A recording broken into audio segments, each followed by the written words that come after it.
हुँ, ठीक है। जीवन का एक शक्तिशाली विधान है। मानव विकास का एक महान सिद्धांत है।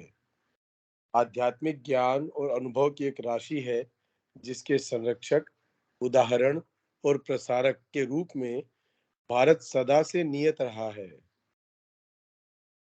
यह है सनातन शाश्वत धर्म।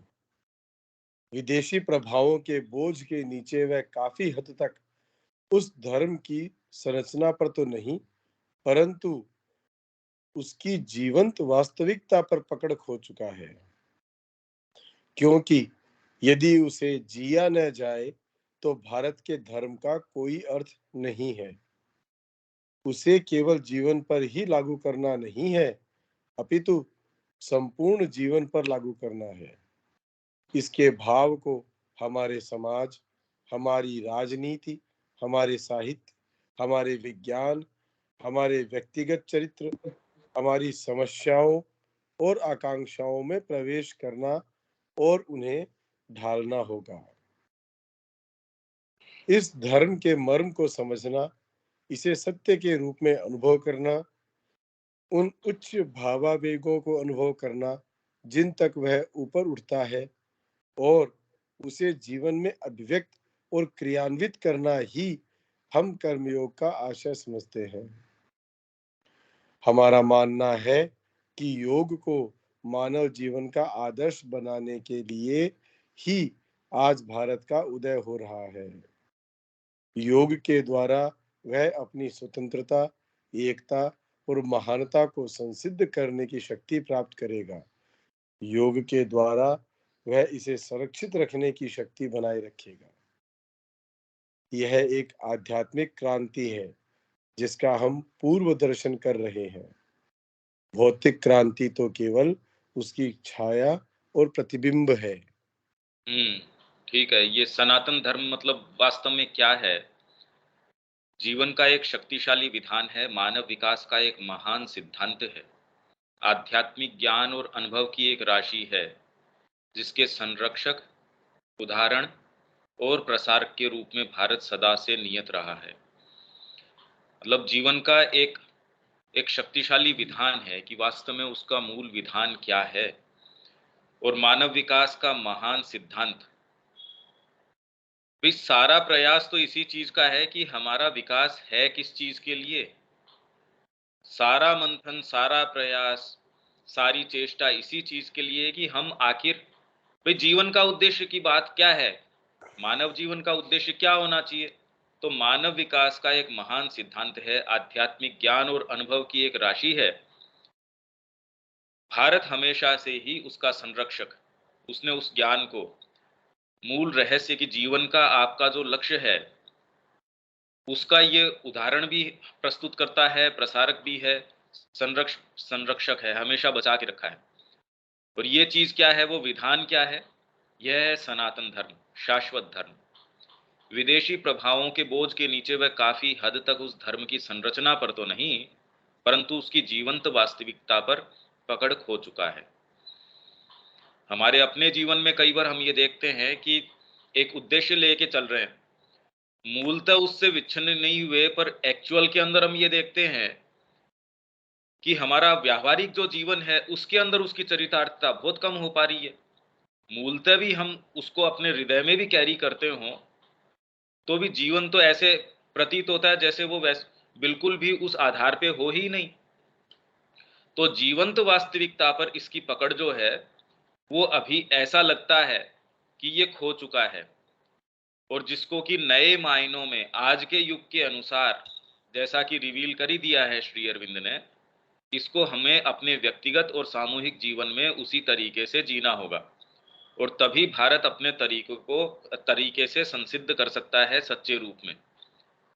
और किन्हीं भी, अगर एलियन लॉ के हिसाब से हम चलेंगे, कैसा भी हो, किसी भी क्षेत्र के अंदर हो, भाई वहां का कॉन्स्टिट्यूशन है वो हम लागू करने की कोशिश करें, तो उसकी अपनी विभीषिकाएं हैं, शिक्षा में है, हर क्षेत्र के अंदर हैं। हमें मूलतः इस सनातन धर्म से चीजों को निकालना होगा, उसको जीना होगा, ये हम पहले भी पढ़ चुके हैं कि सनातन धर्म ही है जो राष्ट्रवाद है। तो हमारे लिए सभी समस्याएं, सारी चीजें, उन सब का समाधान इस एक चीज के अंदर ही है। अच्छा, यदि उसे जिया न जाए तो भारत के धर्म का कोई अर्थ नहीं है। और हमारे लिए क्या धर्म है भाई? सनातन धर्म का हमारे लिए सीधा सीधा ये अर्थ है कि माँ और श्री अरविंद के लिए हमारी जो भक्ति है, हमारी अनन्यता है, उसे अगर व्यवहार में हम न जिए तो उसका कोई अर्थ नहीं है। उसे केवल जीवन पर ही लागू करना नहीं है, अपितु संपूर्ण जीवन पर लागू करना है। हम तो माँ के प्रकाश के अनुसार ही करते हैं, ये करते हैं, पर उसको हमको डिटेल के अंदर जीना होगा। इसके भाव को हमारे समाज, हमारी राजनीति, हमारे साहित्य, हमारे विज्ञान, हमारे व्यक्तिगत चरित्र, हमारी समस्याओं और आकांक्षाओं में प्रवेश करना और उन्हें ढालना होगा। इस धर्म के मर्म को समझना, इसे सत्य के रूप में अनुभव करना, उन उच्च भावावेगों को अनुभव करना जिन तक वह ऊपर उठता है, और उसे जीवन में अभिव्यक्त और क्रियान्वित करना ही हम कर्मयोग का आशय समझते हैं। कर्मयोग की एक तरीके की परिभाषा आ गई कि पहले तो इस धर्म को समझना, सत्य के रूप में अनुभव करना। भाई श्री अरविंद ने कहा कि मेरे को सनातन धर्म के रहस्य जो हैं केवल मानसिक, बौद्धिक और हृदय के अंदर ही नहीं, भौतिक रूप शरीर के अंदर भी मेरे को उनके सत्यों से साक्षात्कार कराया गया, वो मेरे लिए प्रत्यक्ष हुए। ये हमको समझने की आवश्यकता है, और इसके अंदर हम अपने खुद के बीइंग के जो रहस्य हैं, सारी चीजें हैं, वो हमारे सामने उजागर हो जाएंगी। हमको अपने जो अंदर गहराइयां हैं वो प्रत्यक्ष हो जाएंगी इस प्रक्रिया के अंदर। इनफैक्ट दोनों एक ही हैं, ये अलग अलग नहीं है। हम अगर अपनी आत्मा में अंदर जा रहे हों तभी इस धर्म से हम साक्षात्कार कर सकते हैं, क्योंकि ये अलग नहीं है उससे। उन उच्च भावावेगों को अनुभव करना जिन तक वह ऊपर उठता है, मतलब हमारे जो डीपेस्ट इमोशंस हैं, डीपेस्ट हमारी चीज है, और उसे जीवन में अभिव्यक्त और क्रियान्वित करना ही हम कर्मयोग का आशय समझते हैं। और कर्मयोग क्या हो सकता है? कोई भी बाहरी नियम विधान जो है उसके अनुसार कर्म करना, चाहे वो विधान आपकी खुद की कामना का ही क्यों न हो, तो भी वो कर्मयोग नहीं हो सकता। कर्मयोग तो वही है कि मेरी जो डीपेस्ट चीज है उसकी अभिव्यक्ति कितनी फोर्सफुली, कितनी पूर्णतम तरीके से मैं कर सकता हूं, ये कर्मयोग हो गया। तो कर्मयोग अपने आप के अंदर मार्ग भी है, जैसे गीता के अंदर कह रहे हैं कि कर्म अपने आप के अंदर ये पहले तो प्रिपरेशन करते हैं आपको उस सिद्धि तक लेके जाने की, और जब आपको वो एक सर्टेन रियलाइजेशन प्राप्त हो जाता है तो कर्म उसकी अभिव्यक्ति बन जाते हैं। आप पहले तो कर्म करके माँ के प्रति अपने आप को खोलते हैं, उनकी शक्ति का आह्वान करते हैं, उनको अधिष्ठान करते हैं अपने अंदर, और जब ये चीज संसिद्ध हो जाती है तो फिर बाद में उसका एक्सप्रेशन माँ आप में है, आपका उनसे जो भी संपर्क है, संबंध है, कर्म फिर उसके एक्सप्रेशन बन जाते हैं। पहले एक माध्यम होते हैं, फिर उसकी अभिव्यक्ति बनना शुरू हो जाते हैं धीरे धीरे। हमारा मानना है कि योग को मानव जीवन का आदर्श बनाने के लिए ही आज भारत का उदय हो रहा है। पर योग का मतलब आप ये इवन अपने हाईएस्ट अर्थ के अंदर पतंजलि का जो अष्टांग योग है उसकी भी बात नहीं चल रही। हालांकि योग का नाम लेते ही आजकल जो योग दिवस मनाने की बात करते हैं उतने से संकीर्ण नहीं हो सकता। अगर हम योग की बात करें तो योग के द्वारा वह अपनी स्वतंत्रता, एकता और महानता को संसिद्ध करने की शक्ति प्राप्त करेगा। योग के द्वारा वह इसे संरक्षित रखने की शक्ति बनाए रखेगा। यह एक आध्यात्मिक क्रांति है जिसका हम पूर्व दर्शन कर रहे हैं। पूर्व दर्शन पहले से ही हम इस चीज को देख पा रहे हैं। भौतिक क्रांति तो केवल उसकी छाया और प्रतिबिंब है। देखिए आपके अंदर अगर ये तत्व है, व्यक्ति के अंदर भी सपोज ये है, तो क्रांति का क्या मतलब है कि जीवन की जो वर्तमान स्थिति है उसमें कोई उथल पुथल, कोई नई चीज आना। तो व्यक्ति की अगर साइकोलॉजिकली स्थिति इस तरीके की है कि उसमें कोई नया तत्व आना चाह रहा है, अब वो कितना वायलेंटली, वायलेंस से कोई क्रांति का मतलब नहीं है। हाँ, वो तो उसका एक तरीका है, क्योंकि हमारी जिस तरीके की तामसिकता है या जो रेजिस्टेंस है, उसको तोड़ा जा सकता है इन्हीं तरीकों से अभी तक। तो हम ये कहते हैं वो वायलेंस, पर कोई आवश्यकता नहीं है। अब बिल्कुल कामली आप में कोई ऐसी क्रांति आ गई, कोई ऐसा एक नई चीज आ गई उसके अंदर, कि आप बैठे थे एक बिल्कुल अलग व्यक्ति और खड़े हुए कोई बिल्कुल अलग व्यक्ति। पूरी क्रांति हो सकती है इतनी देर के अंदर। उसका हम पूर्व दर्शन कर रहे हैं। आगे हिंदुत्व। हिंदुत्व भावी एक मिनट हिंदुत्व भावी विश्व धर्म का आधार। यह जगत मुक्त विचार और भौतिकवाद के अपरिहार्य अंतरालों से होते हुए धार्मिक विचार और अनुभव के एक नवीन समन्वय की ओर अग्रसर होता है। ऐसे समन्वय की ओर जिसमें विश्व का धार्मिक जीवन असहिष्णुता से मुक्त होते हुए भी आस्था और उत्साह से भरा होता है तथा धर्म के सभी रूपों को स्वीकार करता है, क्योंकि एकमेव में उसकी अविचल आस्था होती है। एक ऐसा धर्म जो विज्ञान और विश्वास को ईश्वरवाद, ईसाइयत, इस्लाम और बौद्ध धर्म को अपने में समेटते हुए भी इनमें से कोई सा भी नहीं है। वही वह धर्म है जिसकी ओर विश्व सत्ता अग्रसर होती है।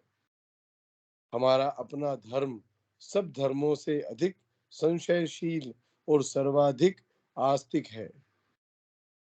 सर्वाधिक संशयशील इसलिए है क्योंकि इसने सबसे अधिक प्रश्न उठाए हैं और थोड़ा प्रयोग जोर किए से हैं।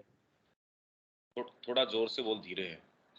सर्वाधिक आस्तिक इसलिए है क्योंकि इसने गहनतम अनुभवों की तथा सर्वाधिक विविध और निश्चयात्मक आध्यात्मिक ज्ञान की उपलब्धि की है। वह बृहत्तर हिंदुत्व जो एक मतवाद या मतवादों का समूह मात्र नहीं है, अपितु जीवन का एक विधान है, जो एक सामाजिक ढांचा नहीं अपितु पूर्व और भावी विकास की आत्मा है। जो कि यह बृहत्तर हिंदुत्व किसी भी चीज को नकारता नहीं है, अपितु हर चीज की जांच परख और अनुभूति करने का आग्रह रखता है और तदुपरांत उस चीज को आत्मा के लिए उपयोगी बना लेता है। इसी हिंदुत्व में हम भावी विश्व धर्म का आधार पाते हैं। इस सनातन धर्म के अनेक धर्म ग्रंथ हैं।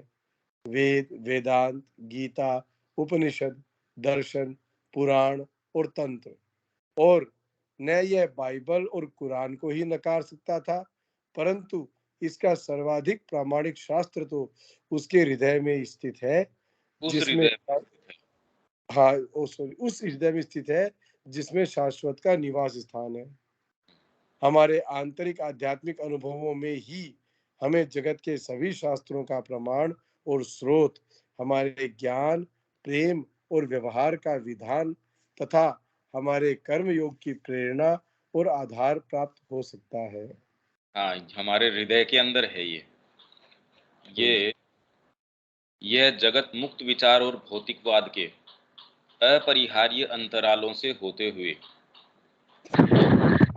अपरिहार्य अंतराल हैं ये, धार्मिक विचार और अनुभव के एक नवीन समन्वय की ओर अग्रसर होता है।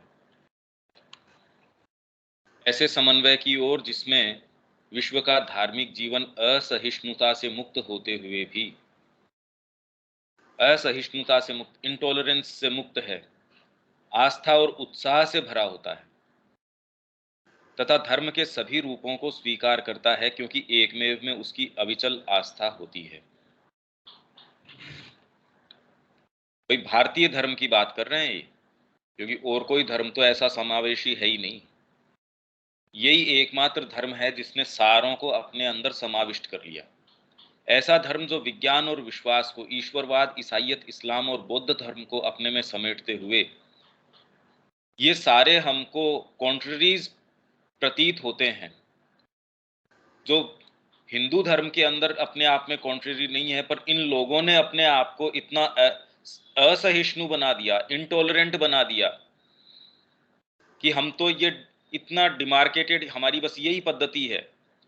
नहीं तो विज्ञान का और भारतीय संस्कृति का कोई ये नहीं है कि उनका कोई विच्छेद हो। बाहरी दुनिया के अंदर विज्ञान कभी कोई डेवलप हुआ उससे तो बहुत पूर्व ही भारत के अंदर विज्ञान रहा है, और उसके रिकॉर्ड आज भी हैं। और जिस भाषा के अंदर एनकोडेड है वो वेद के अंदर, दयानंद जी तो कह रहे हैं कि उसके अंदर भौतिक विज्ञान के भी सारे के सारे सूत्र जो आज तक प्राप्त हुए हैं, वो तो बहुत छोटा सा अंश है उसका, जो आज तक प्राप्त नहीं हुए हैं और जो हो सकते हैं, और जो विज्ञान कर ही नहीं सकता अपनी वर्तमान तरीके से उस चीज को हस्तगत, वो सारे भी उसके अंदर हैं। भी जो चीजें एक पर्टिकुलर चिकित्सा पद्धति में नहीं है, और आप ये कहेंगे कि एलोपैथी में तो ये वाली चीज नहीं हो सकती। सपोज हीलिंग के अंदर आप जो चीज कर सकते हैं, अभी तक उसकी न तो वो कल्पना कर सकता कोई भी विज्ञान, कोई भी चिकित्सा पद्धति। भाई माँ के एक इशारे मात्र से जो चीज हो जाएगी, कौन सा विज्ञान वो चीज कर सकता है? तो इसलिए अगर विज्ञान का वही अप्रोच रहे, तो क्या कभी भी वो माँ के जेस्चर के पीछे क्या चीज है, श्री अरविंद की उपस्थिति के पीछे क्या चीज है, वहां तक थोड़ी चला जाएगा। तो वैसे ही वेदों के अंदर जो चीज एनकोडेड है जिस भाषा के अंदर, विज्ञान का आज का जो तरीका है, चाहे कितना भी वो और बढ़ जाए, कुछ भी हो जाए, उस आयाम में जाना बड़ा मुश्किल है। वो सारी चीजें भी इसके अंदर निहित हैं। तो धर्म जो विज्ञान और विश्वास को, ये सारे हमको कॉन्ट्ररीज प्रतीत होते हैं, या ऐसे प्रतीत होते हैं जिनका इससे कोई विभेद हो, ये बताने का प्रयास है कि भारतीय धर्म के अंदर इनसे कोई भी इस तरीके का विभेद नहीं है। अपने में समेटते हुए भी इनमें से कोई सा भी नहीं है, इनमें से कोई सा भी नहीं है। क्योंकि आप योग के अंदर जैसे माँ श्री अरविंद के पास हैं, वो कोई भी पद्धति काम में ले सकते हैं, या वो पद्धतियों से बिल्कुल मुक्त तरीके से। भाई कौन सी पद्धति आज तक है निरूपण जिसने ये किया हो कि किसी बुक शॉप के ऊपर बैठने से साधना हो जाएगी, या माँ ने जो जो एक्टिविटीज करवाई उनसे कोई साधना हो जाएगी? ऐसा तो उसके अंदर कहीं कोई, हाँ ये है कि आप गुरु जो है उनका वाक्य है उसके हिसाब से चलते हैं, वो एक चीज है, पर वो तो एक मूल चीज हो गई। पद्धतिबद्ध तो कैसे करें आप उसको? हो सकता है आप कोई पद्धति विशेष को फॉलो करते हो, न करते हो, कुछ को समाहित करके करते हो, या सारों से एकदम ब्रेक फ्री करके और फिर अपने अपनी अलग ही तरीके से करते हो। तो ये बिल्कुल अलग तरीके की चीज है। तो वही वह धर्म है जिसकी ओर विश्व सत्ता अग्रसर होती है। जो वैश्विक सत्ता है, यूनिवर्सल स्पिरिट है, वो स्वतः ही उधर मूव कर रही है। हमारा अपना धर्म सब धर्मों से अधिक संशयशील और सर्वाधिक आस्तिक है। मतलब सबसे ज्यादा डाउट करता है ये, सबसे ज्यादा इसने प्रश्न किए। और क्योंकि इसने परमात्मा की सत्ता या जो भी कोई रियलिटी रही होगी उसमें इतने डाउट और इतने प्रश्न किए, इसीलिए माइंड के लिए जो संभव जितनी भी पद्धतियां हो सकती है वो सारी का इसने निरूपण कर दिया कि ब्रह्म के पास जाने का, या कोई भी आप साकार तरीके से जाने का, इवन देवताओं की पूरी श्रृंखला तैयार कर दी। आपके मनोविज्ञान तक देवता लेके आ गए, उन सारों की पूरी श्रृंखला है। तो संशयशील है, इसीलिए तो इतनी सारी नहीं, कोई ये नहीं कि अकेला एक साहब ये मोहम्मद है हो गया, या फिर इसके अंदर साहब एक क्राइस्ट हो गया, इतना नहीं। इसीलिए वो ये कहते हैं ये साहब ये तो बहुदेववाद है, ये तो पेंथेइस्टिक है। वो इसको कॉइन करते रहते हैं अलग अलग तरीके के टर्म। इसके अंदर एकेश्वरवाद है, इसके अंदर बहुदेववाद है, इसके अंदर ये है, इसके अंदर निराकार है, तो इसके अंदर साकार है, तो इसमें तो ये है। ये सारे होते हुए भी ये सारे हैं भी, और इनमें से कोई सा भी नहीं है। और नवीन से नवीन और नई पद्धतियां निकल के आती रहती हैं। हमारे अपने समय के अंदर मां श्री अरविंद ने बिल्कुल एक नया ही आयाम खोल दिया, एक बिल्कुल एक सिंथेसिस योग का नए तरीके से श्री अरविंद ने निरूपित कर दिया। गीता का मैसेज, कब से गीता चली आ रही है, उसको नए शब्दों के अंदर, नए भाव में, नई तरीके से सामने रख दिया। क्यों? क्योंकि संशयशील हैं। ये नहीं कि हम पुरानी वही चीज चलती आ रही है, मैंने वही काम कर दिया, कभी नहीं है ऐसा। हर गुरु गुरु परंपरा से भी आ रहा है तो अपने एक्सपीरियंस में उस एक्सपीरियंस को रिन्यू करता है जिस परंपरा से वो आ रहा है। रिन्यू करने का क्या मतलब है? आप उसको निश्चेष्ट तरीके से यूं ही नहीं मान लेते, उसका अन्वेषण करते हो। माँ ने जो बात कही है, श्री अरविंद ने जो बात कही है, उसका अनुसंधान करते हो, उसको जीवन में वापस जीते हो। तो इसको कह रहे हैं संशयशील। हर चीज को खुद अपने आप पे उतार रहे हैं आप, और सर्वाधिक आस्तिक है, विश्वास भी कर रहे हैं। ये नहीं कि पहले ही दिन आपने खंडन कर दिया उसका। विज्ञान में भी हम चलते हैं और स्कूल के अंदर जाएंगे, पहले आप कुछ सर्टेन प्रेमिसेस मान के चलते हैं। आप इवन जो आपके ज्योग्राफी पढ़ते हैं, सारी चीजें पढ़ते हैं, उसमें कई चीजों को मानते हैं। बाद में आप उसमें प्रश्न कर सकते हैं। पहले दिन कहें हम तो इसको नहीं मानते, तो आप कहीं भी आगे नहीं जा सकते। किसी भी आप बाहरी सब्जेक्ट के अंदर भी चीजों को मान के चलते हैं, हाँ भी इसका ये अर्थ है। फिर जब उसके अंदर पारंगतता है तब उसके ऊपर प्रश्न उठा सकते हैं, उसमें नए विधान दे सकते हैं, चेंजेस ला सकते हैं। सर्वाधिक संशयशील इसलिए क्योंकि इसने सबसे अधिक प्रश्न उठाए हैं और प्रयोग किए हैं। सर्वाधिक आस्तिक इसलिए है क्योंकि इसने गहनतम अनुभवों की एक सर्वाधिक विविध और निश्चयात्मक आध्यात्मिक ज्ञान की उपलब्धि की है। वह बृहत्तर हिंदुत्व जो एक मतवाद या मतवादों का समूह मात्र नहीं है, अपितु जीवन का एक विधान है, जो एक सामाजिक ढांचा नहीं, अपितु पूर्व और भावी विकास की आत्मा है। जो कि यह बृहत्तर हिंदुत्व किसी भी चीज को नकारता नहीं है, अपितु हर चीज की जांच परख और अनुभूति करने का आग्रह रखता है। इवन श्री अरविंद ने जो कहा है, भाई हम अपने जीवन के अंदर उसको कैसे उतारें? जब तक हम उसको स्वयं जिए नहीं। और जीने का मतलब क्या हुआ? भाई आंख बंद करके कोई चीज को मान लेना जीना नहीं है। ये कैसे हो? श्री अरविंद ने कोई चीज कही तो मेरे जीवन में ये कैसे उतारूं? तो उसके बारे में विचार है, चिंतन है, प्रश्न है। सिंसियर व्यक्ति यही काम करता है। आप कोई प्रश्न करते हैं, इसका मतलब ये नहीं है कि आप उसको मान नहीं रहे हैं। प्रश्न करना तो सिंसियरिटी की निशानी है। श्री अरविंद ने कह दिया हम तो जी आंख बंद करके इसको फॉलो करते हैं, इसका मतलब आप इनसिंसियर हो। आप कहीं जाते हैं, सिंसियरली जाना चाहते हैं, तो आप रास्ता भी पूछते हैं, इसका मतलब कोई आप उसके ऊपर प्रश्न चिन्ह नहीं उठा रहे। आप खाली ये दिखा रहे हैं कि भाई मेरे को वहां जाना है, मैं कैसे जाऊं।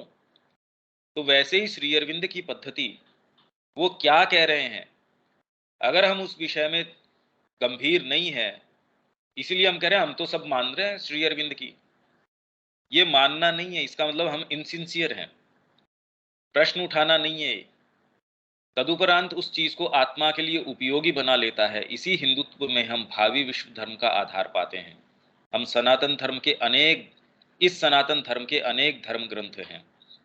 ठीक है, ये तो सारे धर्म ग्रंथ हैं ही, जिनमें से एक एक का जो रहस्य है वो इतने वर्ष हो गए तो भी इतनी टीकाएं हैं, वो हमको यही दिखा रही है कि ऐसे ऐसे व्यक्तियों के द्वारा वो लिखी गई हैं। और जो एक ही चीज के अंदर, जैसे गीता की कमेंट्री में श्री अरविंद क्या कह रहे हैं शुरू में, कि जितनी भी टीकाएं लिखी गई हैं, कितने कितने दिग्गजों के द्वारा लिखी गई है, वो सारी एक ही चीज के अंदर एक मत हैं, कि वो किसी एक दूसरे से एक मत नहीं है।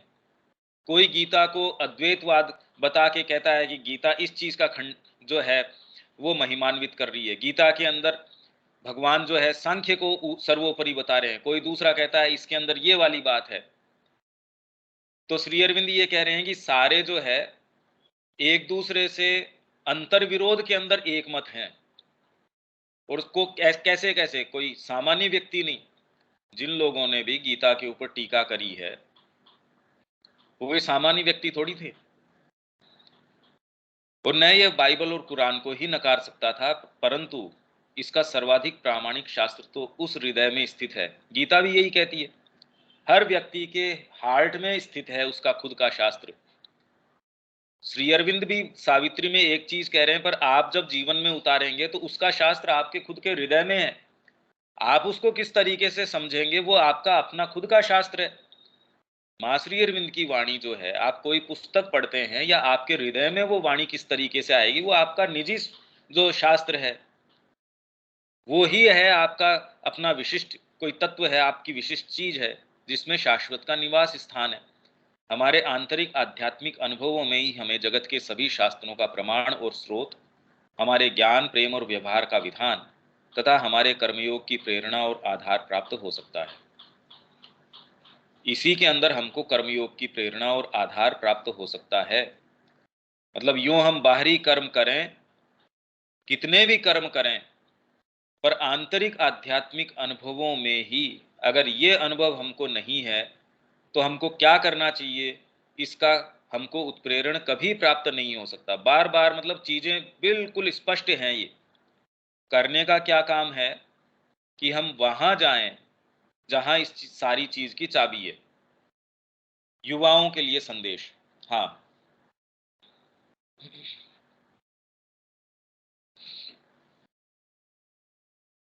हेलो।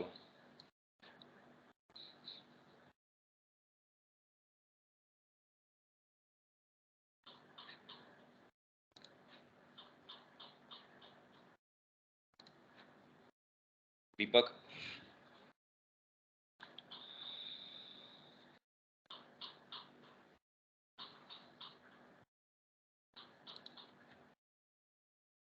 युवाओं के लिए संदेश। तुम इन आदर्शों को संजोए नहीं रख सकते और उन्हें संसिद्ध तो उससे भी कम कर सकते हो यदि तुम अपने मनों को यूरोपीय विचारों के अधीन करते हो। ये युवाओं के लिए, इसका मतलब ये नहीं कि हमारे अपने लिए नहीं है, या फिर जीवन पर भौतिक दृष्टिकोण से दृष्टिपात करते हो। ये अगर ये आदर्श, जो भी आदर्श, हम तो कह रहे हैं माँ श्री अरविंद की शिक्षा है। हाँ भाई दीपक, अब आ गया क्या? अरे मैं यहीं था, वो तुमने म्यूट कर दिया तो मैं बोले जा रहा हेलो। था। हाँ हेलो। इसका हेलो। आवाज का कुछ करना पड़ेगा आज, देखना इसका कुछ। हम्म। तुम इन आदर्शों को संजोए नहीं रख सकते, मतलब ये नहीं कि संजोना नहीं है, ये एक कंडीशन दे रहे हैं कि तुम इन आइडियल्स को चेरिश, आप कह रहे मेरे चेरिश्ड आइडियल्स हैं श्री अरविंद की वाणी, उसको जीवन में चरितार्थ करना, जो हिंदू धर्म है उसके जो मूल है उनको चरितार्थ करना, जो भी आपके आदर्श हैं उसको संजोए नहीं रख सकते। मतलब ये नहीं करे आप नहीं कर सकते, ये कंडीशन दे रहे हैं कि कब ऐसा नहीं कर सकते, कि यदि ये, और उन्हें संसिद्ध तो उससे भी कम कर सकते हो यदि तुम अपने मनों को यूरोपीय विचारों के अधीन करते हो। देखो बार बार ये कह रहे हैं कि तुम किसी दूसरे के, कोई एलियन लॉ है, दूसरे के विधान के अनुसार चलोगे, तो गीता भी कह रही है कि परधर्म जो है वो भयावह है। तो पहले तो हम ये समझें कि हमारा अपना धर्म क्या है, या फिर जीवन पर भौतिक दृष्टिकोण से दृष्टिपात करते हो, और हमारा दृष्टिकोण तो भौतिक ही है। तो अगर इस दृष्टिकोण से दृष्टिपात करते हो और फिर चाहते हो कि कोई डीपर चीज तुम्हारे साथ हो, ये आदर्श तुम संजोए ही नहीं रख सकते। चरितार्थ तो बहुत दूर की बात है। ये कल्पना करो कि मैं इस माँ के मार्ग में कुछ और आगे चला जाऊंगा और दृष्टिकोण मेरा भौतिक है, मतलब हम विचार संजोए हुए हैं। कहाँ आता है भौतिक दृष्टिकोण? जैसे ही थोड़ा सा आपके हेल्थ के अंदर ऊपर नीचे होता है, डॉक्टर आपको कोई एक चीज कहता है, तो आपके जो चेरिश्ड आइडियल्स हैं, माँ के प्रति जो भी चीजें हैं, उसके अंदर तुरंत प्रैक्टिकलिटी उसमें घुस जाएगी। अच्छे अच्छे गार्ब्स के अंदर अच्छे अच्छे परिधान पहन के उसमें घुस जाएगी। कोई ऐसी जीवन की समस्या है, व्यापार से संबंधित है, परिवार से संबंधित है, कितने भी आपके आइडियल्स हों, कितना भी हम इससे भावित हों, जो हमको लगता है हम हैं, पर जैसे ही ऐसी चीजें अराइज होती हैं, तो जो उसके व्यावहारिक तौर तरीके, प्रैक्टिकल तरीके जो समाज हमको बताता है, क्योंकि डीपर हमारा अभी तक कोई स्टैंड नहीं है, इसलिए हम भाग के फिर कि इस विषय में इस व्यक्ति ने मेरे को ये बताया, कंस्ट्रक्शन ऐसा होना चाहिए तो इस वाले व्यक्ति ने बताया, व्यापार ऐसा होना चाहिए, इसके जो है मैं उस चीज उससे ग्रहण कर रहा हूं अपनी प्रेरणा जो है। अरे प्रेरणा आपके अंदर माँ अपने आप दे देगी, पर अरे भाई माँ व्यापार की कैसे दे देगी, इन चीजों की कैसे दे देगी? विशेषकर हेल्थ की अगर बात हो, परिवार का कोई नियर एंड डियर उसके साथ कुछ हो रहा हो, आपका जो बेसिक फ्रेमवर्क है जीवन का, उसके साथ उस ढांचे में कहीं कोई विच्छेद आता है, कहीं कोई उसमें टेम्परिंग विथ होती है, तुरंत ही आपके जो आदर्श हैं वो तो कहीं चले जाते हैं। उसको छोड़ने के लिए हम कहीं भी तैयार हैं। भी माँ की वाणी बहुत ठीक है, पर इस टाइम कॉल कोई दूसरा आ गया तो भाई हम ये क्लासेस नहीं कर पाएंगे, वो लास्ट प्रायोरिटी है हमारी। हम कुछ भी और करने के लिए तैयार हैं, भाई ये चीजें हम नहीं कर सकेंगे, हम ये कैसे करें भाई, ये हमारे ये दायित्व आ गया। तो आप किसके ऊपर किस चीज की प्रायोरिटी रखते हैं, वो तुरंत आपको ये दिखा देगा कि अभी आदर्श कौन से सर्वोपरि हैं। भौतिक रूप से तुम कुछ भी नहीं हो। फिजिकली, मतलब ये फिजिकली नहीं है तो कह रहे materially you are nothing, spiritually you are everything. और इसीलिए एक जने का परफेक्शन, जो सावित्री के अंदर कह रहे हैं one man's perfection still can save the world, क्योंकि स्पिरिचुअली यू आर एवरीथिंग। ये अगर सत्य, वही वेदांत का सत्य हो गया, अहम ब्रह्मास्मि। अगर मैं ब्रह्म हूं, मैं ही हूं जो हूं सो, अपने सच्चे स्वरूप में, तो फिर ये कहना कि मैं क्या कर सकता हूं अकेला, अरे सब कुछ कर सकते हो। फिर अंदर से आपके दूसरी वाणी ये आती है कि भी सैद्धांतिक तरीके से अच्छी बात, अब जिन लोगों ने कही उनका हम खंडन करने की स्थिति में नहीं है, पर ये व्यावहारिक बात नहीं है। मैं क्या कर सकता हूँ, कुछ नहीं कर सकता, मैं तो अकेला हूं, मैं ये हूं वो हूं। तो भौतिक रूप से तुम कुछ भी नहीं हो। और वास्तव में हम एग्रेंडाइज किस चीज को करते हैं, परिवर्धित किस चीज को करते हैं, अपने जो भौतिक रूप से हम अपने आप को जो मानते हैं उसी का पसारा, हमारे ये पोजेशंस हैं, हमारी ये चीज है। बार बार हम असर्ट इसको करते हैं जो बिल्कुल नगण्य है, जिस चीज का अस्तित्व नहीं है। इस विशाल ब्रह्मांड की विशालता में, मतलब हम अपने आप को अगर देखें तो कुछ भी नहीं है। और वो अहम के कारण हम पता नहीं क्या क्या क्या मान बैठते हैं। और वास्तव में ऐसा पार्ट जो हमारे अंदर है, जो सब कुछ है, उससे हमारा कोई संपर्क ही नहीं है। ये एक विचित्र बात है, और यही सारी समस्या का मूल कारण है। ये युवाओं के लिए संदेश अब कितना ज्यादा मार्मिक है ये। पर हम अपने आप से भी पूछें, युवाओं को संदेश देना है तो हम कैसे कैसे संदेश सोचेंगे कि भाई ये बात करेंगे, कौन सुनने वाला है इस बात को। हम में से ही जो लोग हैं वो इस चीज को बड़े ये समझ पा रहे हैं कि मैं क्या कह रहा हूं ये बात। अगर हम संदेश देना चाहेंगे तो हम कहेंगे कोई प्रैक्टिकल बात उनसे कहो। अरे इससे प्रैक्टिकल बात और क्या हो सकती है कि भौतिक रूप से अगर आप अपने आप को फुलफिल करने की कोशिश कर रहे हैं, वो भी केवल तभी हो सकती है जब आप अपने आप को आध्यात्मिक रूप से फुलफिल कर सकते करो। केवल एक भारतीय ही है जो सब कुछ पर विश्वास कर सकता है, सब कुछ करने का साहस कर सकता है, सब कुछ बलिदान कर सकता है। इसलिए सबसे पहले भारतीय बनो, अपने पूर्वजों की विरासत को पुनः प्राप्त करो। आर्य विचार, आर्य अनुशासन, आर्य चरित्र, आर्य जीवन को पुनः प्राप्त करो।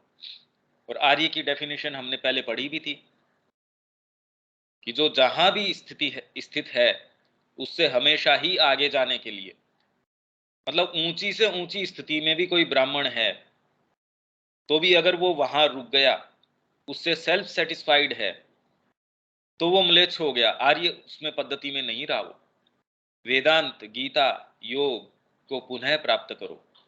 उन्हें न केवल बुद्धि या भावना में अपितु अपने जीवन में पुनः प्राप्त करो।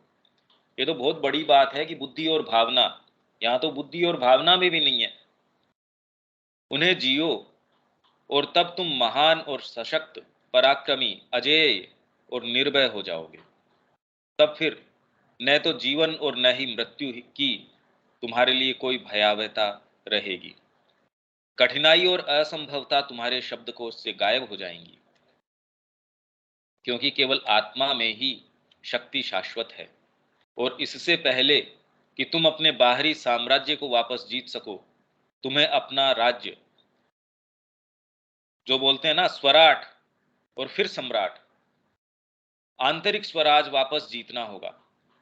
वहां दिव्य जननी निवास करती हैं और पूजा की प्रतीक्षा करती हैं ताकि वे शक्ति प्रदान कर सकें। उनमें विश्वास करो, उनकी सेवा करो, उनमें अपनी इच्छाओं को मिला दो। देश के महत्तर अहम में अपना अहंकार, मानवता की सेवा में अपना पृथक व्यक्तिगत स्वार्थ मिला दो। अपने आप में समस्त शक्ति का स्रोत पुनः प्राप्त करो, और बाकी सब कुछ, सामाजिक सुदृढ़ता, बौद्धिक श्रेष्ठता, राजनीतिक स्वतंत्रता, मानव विचारों पर प्रभुत्व, दुनिया पर आधिपत्य, इसके साथ साथ ही तुम्हें मिल जाएगा। भी पहले तो हम इस विषय में कोई काम कर ही नहीं रहे, पर किसी के अंदर ये बात है भी और उसके पास साधन भी हैं। सामाजिक सुदृढ़ता कैसे आए, बौद्धिक श्रेष्ठता कैसे आए, ये हालांकि इन मुद्दों की बात भी नहीं होती, पर क्या विवेकानंद जी का नाम आज भी इतिहास के अंदर वैसे ही स्वर्णिम अक्षरों में होता और उनका प्रभाव आज भी जीवंत होता यदि वो ये बातें करते?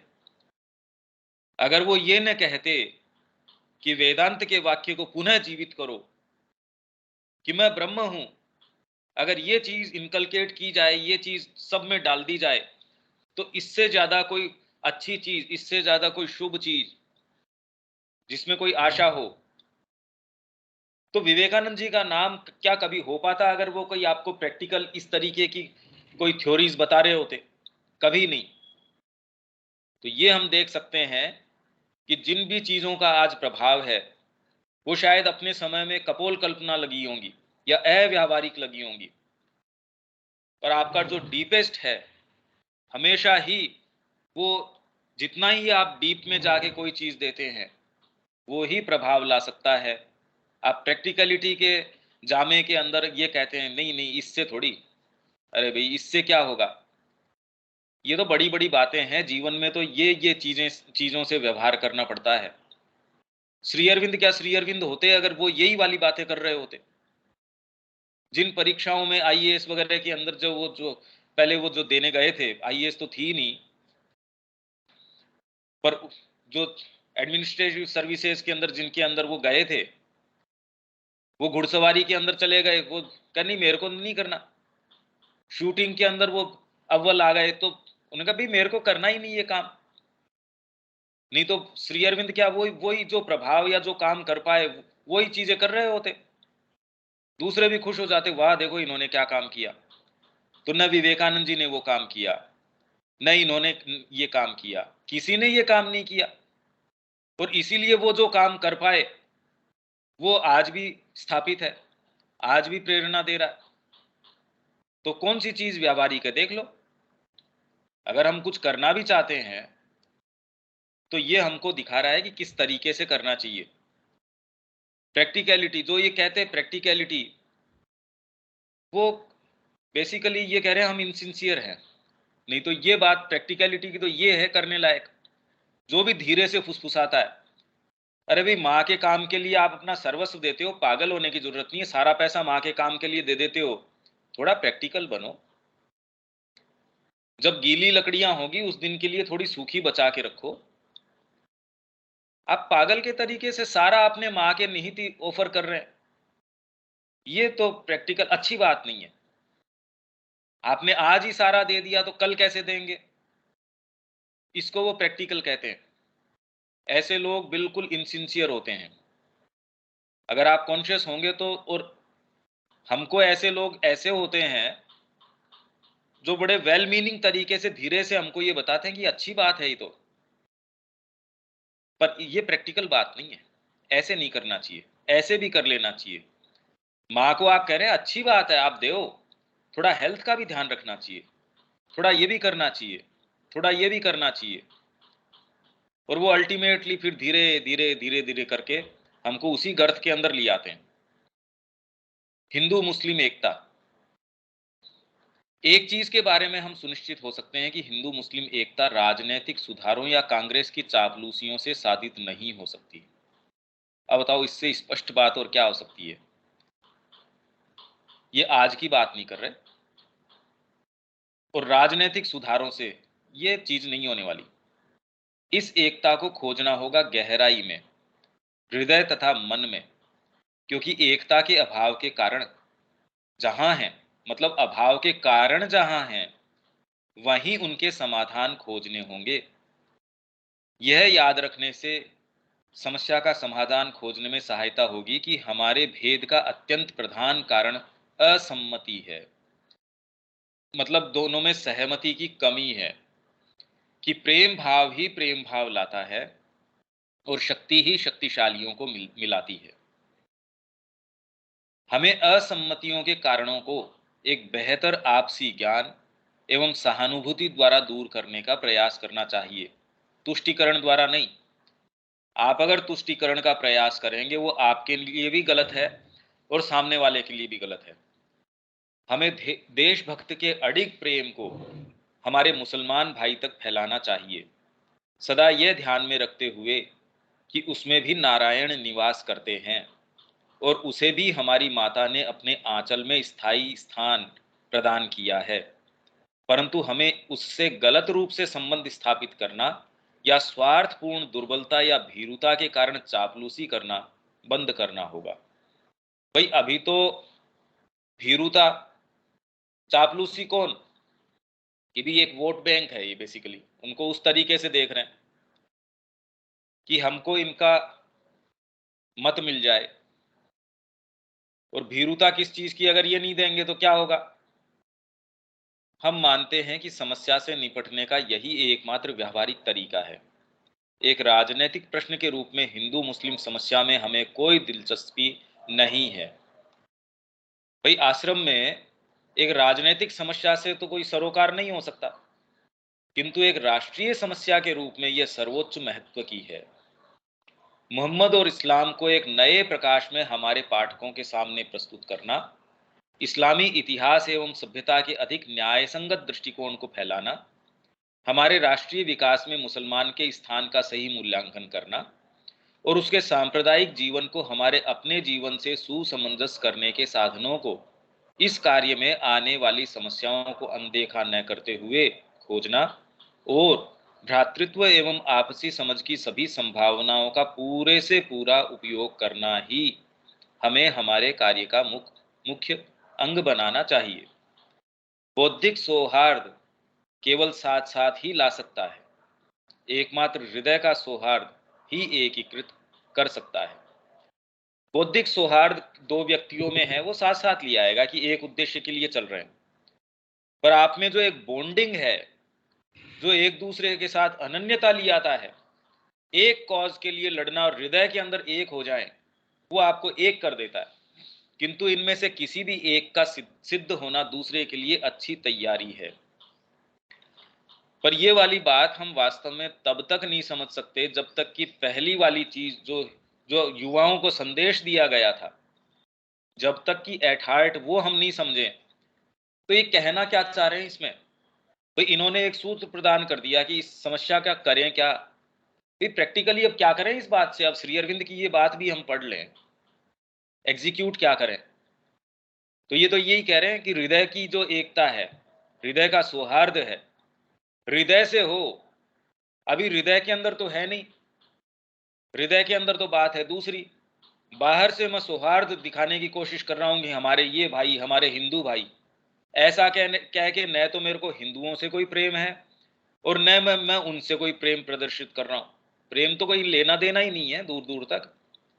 जैसे ही आपके हृदय के अंदर अगर भाव आता है और फिर आपको ये सेंस होता है कि उसको नए प्रकाश में, ये कह रहे हैं मोहम्मद और इस्लाम को एक नए प्रकाश में हमारे पाठकों के सामने प्रस्तुत करना, तो ये एक चीज दे रहे हैं। हालांकि ये अकेला कोटेशन नहीं है जो इस एकता के विषय में श्री अरविंद कह रहे हैं। जब हम पूरा पढ़ चुके होंगे तो एक बेटर पोजीशन में होंगे कि ये जो ज्वलंत समस्या हमारे सामने है उसको पहले तो देखना किस दृष्टिकोण से चाहिए और उसमें क्या करें ये प्रैक्टिकली। क्योंकि जबकि ये तो राष्ट्र के अंदर आज भयंकर एक समस्या है हमारे सामने।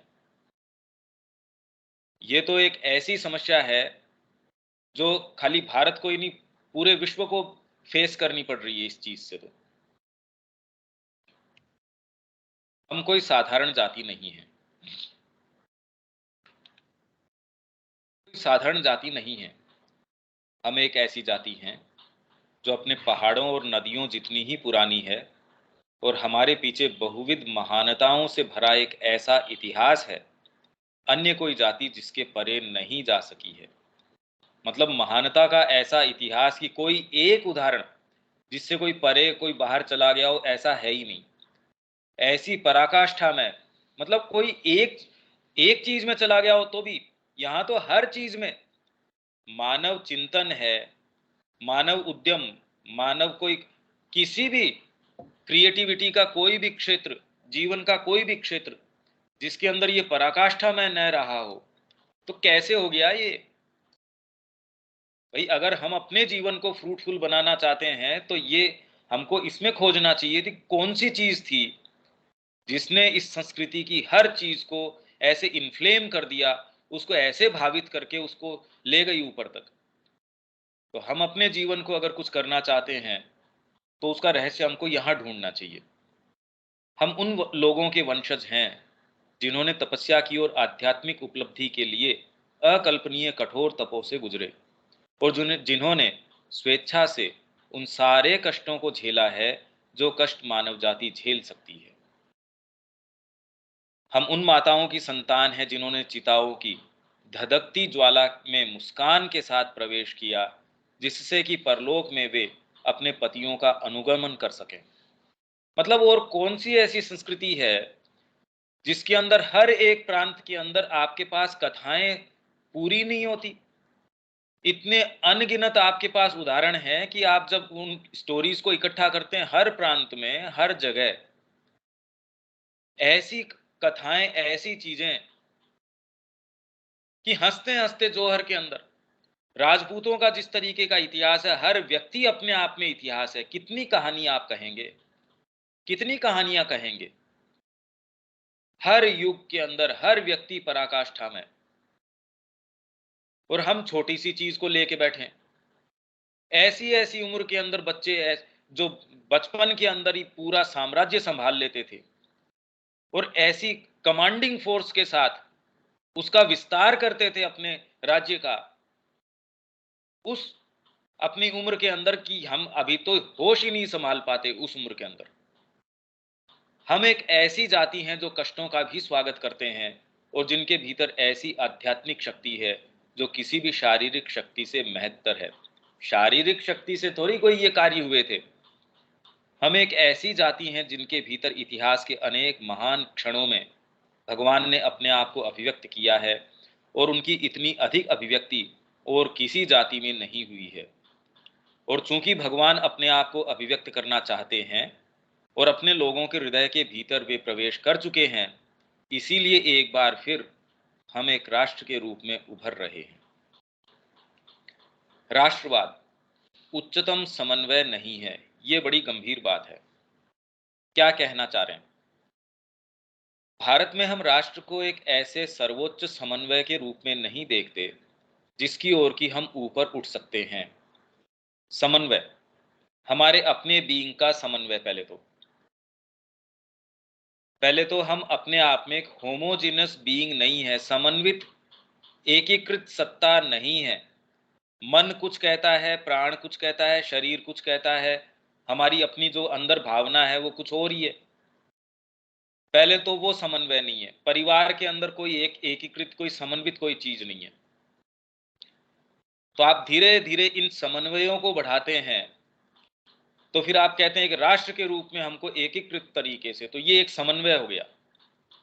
तो भारत में हम राष्ट्र को एक ऐसे सर्वोच्च समन्वय के रूप में नहीं देखते जिसकी ओर की हम ऊपर उठ सकते हैं। इसीलिए राष्ट्रीयता की भावना पहले नहीं थी।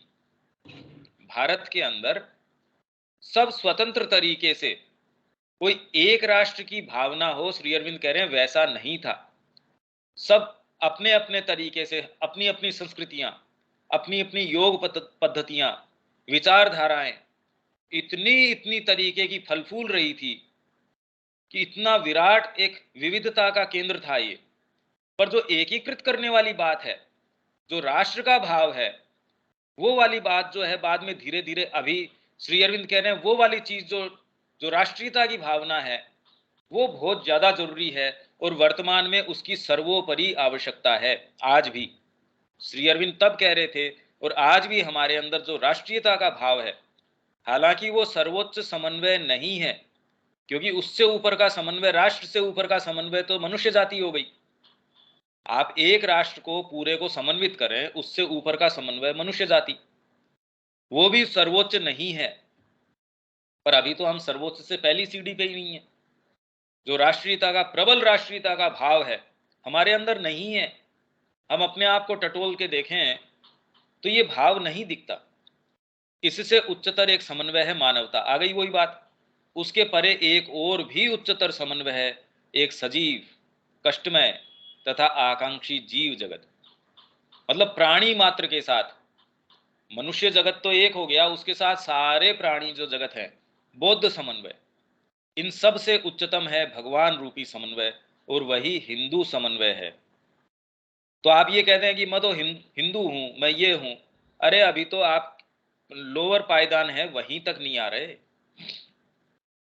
वेदांत का समन्वय है हमारे लिए। आज राष्ट्रवाद हमारी तात्कालिक व्यावहारिक श्रद्धा। आज हमारे लिए कौन सी चीज करने की है, तात्कालिक हमारे लिए जो आवश्यकता है, जो प्रैक्टिकल हमारे लिए फेथ की चीज है, वो है राष्ट्रवाद एवं सिद्धांत के रूप में है। राष्ट्रवाद ही व्यावहारिक श्रद्धा और सिद्धांत है हमारा। इसलिए नहीं कि यह उच्चतम संभव समन्वय है, वरन इसलिए कि इसे ही पहले जीवन में चरितार्थ करना आवश्यक है, यदि हम अन्य समन्वयों को चरितार्थ करने का सुअवसर प्राप्त करना चाहते हैं तो।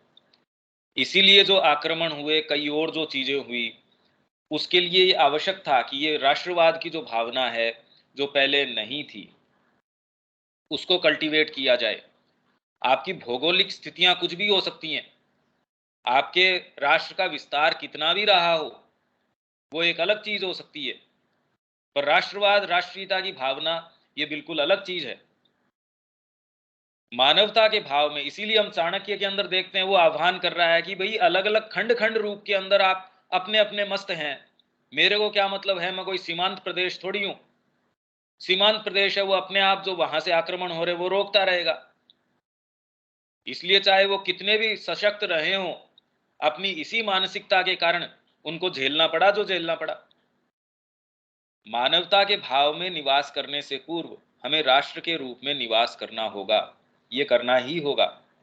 यही कारण है कि राष्ट्रवादी विचारकों ने हमेशा अन्य राष्ट्रों से अपनी पृथकता को पहचानने और वर्तमान के लिए, स्वयं के लिए जीने की आवश्यकता पर बल दिया है। और बहुत ज्यादा जरूरी है कि भारत तो सहिष्णु है, भारत ये है, पर उसका सच्चा अर्थ क्या है। हम अपने बॉर्डर्स खोल दें इसके लिए, हम इन्फिल्ट्रेशन होने दें। राष्ट्रीयता की भावना है क्या, उसकी आवश्यकता नहीं है। वसुधैव कुटुंबकम, अरे ठीक है, पर एप्लीकेशन कैसे हो उसका। सारी चीजें हैं, और इसी कारण जो हमने जो झेला है वो झेला है। भी एक सिद्धांत ठीक है, पर एग्जीक्यूशन उसका किस तरीके से हो, किस समय पे हो, किसके साथ हो, अगर ये नए विचार करें तो फिर तो हमको उससे सीख लेने की जरूरत है। शिक्षा की अभी हमको जरूरत है इससे। इसलिए नहीं कि अपने आप को मानवता के प्रति बंद कर दें। मतलब कहीं कोई श्री अरविंद की इस बात के अंदर बिल्कुल सटीक तरीके से कह रहे हैं, हमको क्या इस समय करना चाहिए वो भी कह रहे हैं। और अगर हम ये नहीं कर रहे तो आध्यात्मिकता तो छोड़िए, हम राष्ट्रीय रूप से भी कभी सही कर्म नहीं कर रहे। तो गुरुद्रोही, देशद्रोही, अपने खुद के द्रोही हम सारे, मतलब कोई सही काम कर ही नहीं रहे भाई। न राष्ट्र के लिए मीनिंगफुल हमारा जीवन है, न गुरु के प्रति हमारा मीनिंगफुल जीवन है। क्योंकि हमारे तो गुरु ऐसे हैं जो बिल्कुल स्पष्ट तरीके से इस चीज को भी नकार नहीं रहे। अगर कोई प्योर आध्यात्मिकता की वैसे हम बात करें, ट्रेडिशनल स्पिरिचुअलिटी की, वो तो ये कहेंगे हमको इन किन्हीं भी चीजों से कोई मतलब सरोकार नहीं है। पर ये तो स्पष्ट हमको कह रहे हैं।